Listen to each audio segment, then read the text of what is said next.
আল্লাহর এক বান্দা ছিল নামাজে সেজদায়। তখন আল্লাহ রাব্বুল আলামিন তাকে ডাক দিয়ে বলে, বান্দা তুই যতই নামাজ পড়, যতই সেজদা কর, তোর জায়গা জাহান্নাম। এই কথা শুনে বান্দাটি বলল, আলহামদুলিল্লাহ। আল্লাহ তখন বলে, এই বান্দা, জাহান্নামের কথা শুনে কেউ আলহামদুলিল্লাহ কয়? বান্দা তখন বলে, আল্লাহ, জাহান্নামের মালিকও তুমি, জান্নাতের মালিকও তুমি।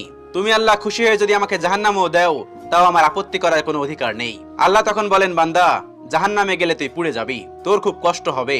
বান্দা তখন বলতেছে, আল্লাহ, কষ্ট শুধু আমার হবে না, তোমারও হবে। আল্লাহ তখন বলতেছে, বান্দা, তুই পুড়বি জাহান্নামের আগুনে, আমার কষ্ট হবে কেন? বান্দা তখন বলে, আল্লাহ, কোনো মায়ের কোল থেকে যদি কোনো বাচ্চা পানিতে পড়ে যায়, তাহলে কোনো মাই দূরে দাঁড়িয়ে থাকতে পারে না, দৌড়ে গিয়ে বাচ্চাকে কোলে নেয়। আমার বিশ্বাস ওই মায়ের চেয়ে কোটি কোটি গুণ দয়া তোমার বেশি। আমাকে জাহান্নাম দিলে তুমিও আল্লাহ শান্তি পাবে না।